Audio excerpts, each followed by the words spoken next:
In this lesson, I'm going to teach you 4 ways to optimize your Shopify store pages for your keywords. Before I show you, I want to remind you why we're doing this. The goal of SEO is to get more search traffic.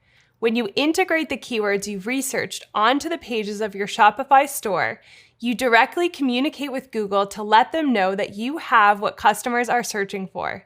So let's focus on the specific ways you can optimize your Shopify store.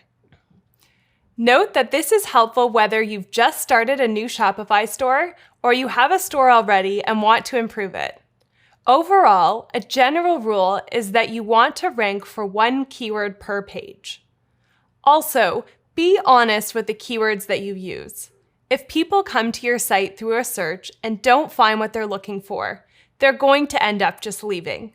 Google will notice this, and your page likely won't keep ranking for that keyword for long. Remember, Google wants to keep its own customers, people making searches, happy too.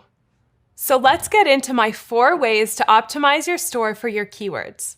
Remember that these tactics should be applied to every page you're using to target a keyword. Rule number 1, add your keywords to the title tag and meta description. In Shopify, there is an area at the bottom of product, blog post, and other pages called Search Engine Listing Preview. In it, there are fields called SEO title and meta description. What you fill in both of these fields will both show up on the search engine's results page when you're ranking. The SEO title is the first line, and the meta description is the paragraph below it. If the keyword someone searches for appears in your SEO title or meta description, it will show up in bold, demonstrating to the searcher that your page is relevant to what they're looking for.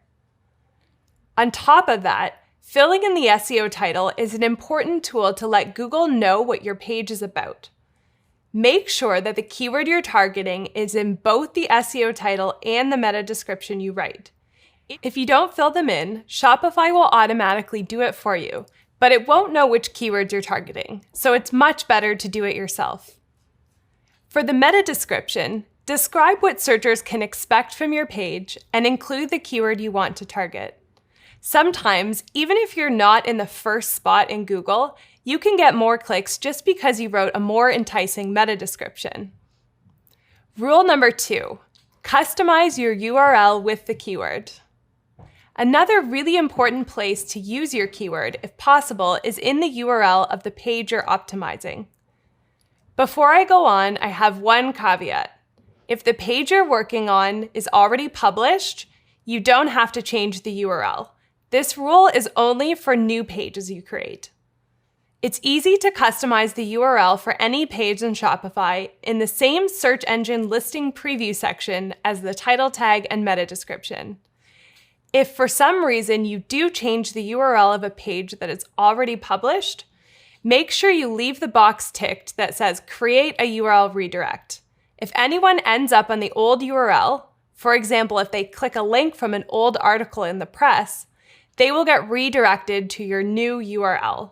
But it's still better if you can avoid changing it after your page is published. Anytime you're customizing your URL, I want you to think about your customers as well as your keyword. A good URL is easy to read, not too long, and gives the reader an idea of what the page is about. Rule number 3, add images with alt text.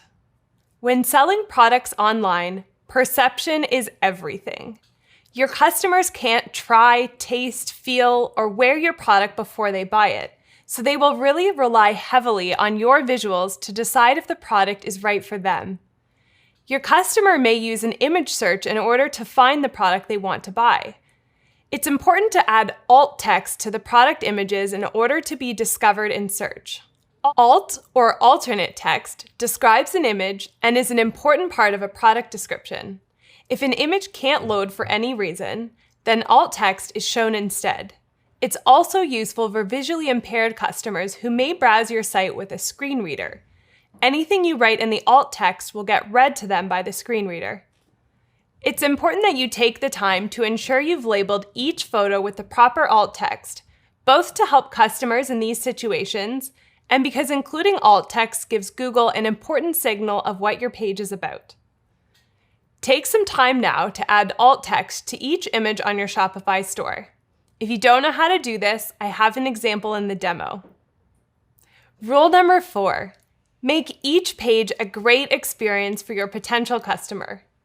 You want any page you create, whether it's a product page, informational blog post, you want visitors to click around or stay on the page for a while to read, both because this makes them more likely to purchase and because you want to communicate to Google that the person who landed on your site is in the right place. Here are a few ways to make a product page a great experience. Include trust badges like payment types accepted, online security certifications, and shipping time guarantees. These promises earn trust with potential buyers. Have high-quality images, and as mentioned before, ensure your keywords are labeled in the alt text. Include copy with your keywords that explains the benefit of your product and how it works. Add customer reviews that speak to the quality and value of your product. Share social proof like awards you've won or media you've been featured in. Include information related to your industry. For example, if you're selling a fashion product, ensure there's a sizing chart. If you sell a food product, include a list of ingredients and allergens. If you want inspiration for a product page in your niche, Google your keywords and check out the top businesses that pop up. Analyze their pages to get a sense of the quality content they create. All of these steps are important to ensuring you're simply creating a page people want to stay on. The length of time people spend on your page contributes to your future SEO ranking. Beyond just your product pages, you'll also want to optimize any other content pages too. Here are a couple of other ways to keep people interested in the page. Add eye-catching photos and videos that engage the visitor. Include links to other relevant parts of your website. Add lists that are easy to read and scan. Remember that many of your readers will be on their phones, and long paragraphs of text can be difficult to read on small screens. Take some time right now to look over your store's pages and optimize each page for a great user experience. If you have hundreds of pages, pick the top 10 to start, and ideally schedule some time to do all of them in the future. The more effort you put in, the more results you'll see. Remember, you want to focus on adding valuable content. Do not add your keyword multiple times for no reason. It's called keyword stuffing, and Google can recognize this and will penalize you for it. So to recap, here are my 4 tips for how to optimize your on-site SEO with keywords. Rule number 1, add your keyword to the title tag and meta description. Rule number 2, customize your URL with the keyword. Rule number 3, add images with alt text. And rule number 4, make each page a great experience for your potential customers. Take some time right now to optimize your Shopify store using these 4 rules.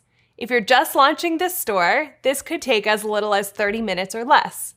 If you've been running your business for longer and you have many pages and blog posts, I encourage you to look at your Google Analytics and optimize your top 5 most popular blog posts. Then look at your top selling products and optimize your top 3 to top 5 products with your keywords. Now, join me in the final lesson of this module to watch how I optimize my Shopify demo store in the 4 ways I shared with you in this lesson.